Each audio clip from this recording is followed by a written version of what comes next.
കർത്താവ് നിങ്ങളോടു കൂടെ.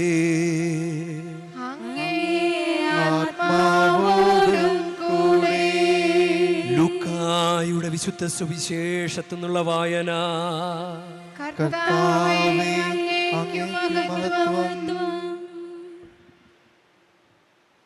അക്കാലത്ത് യാത്രാമധ്യേ യേശു ഒരു ഗ്രാമത്തിൽ പ്രവേശിച്ചു.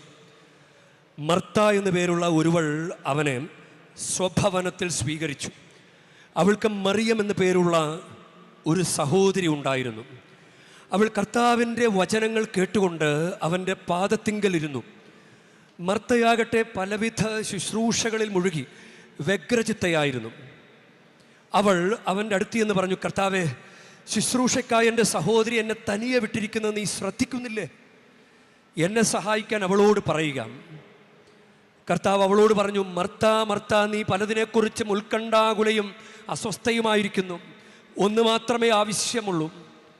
മറിയം നല്ല ഭാഗം തിരഞ്ഞെടുത്തിരിക്കുന്നു, അത് അവളിൽ നിന്ന് എടുക്കപ്പെടുകയില്ല. കർത്താവിൻ്റെ സുവിശേഷം. ക്രിസ്തുവേ, അങ്ങേക്ക് സ്തുതി.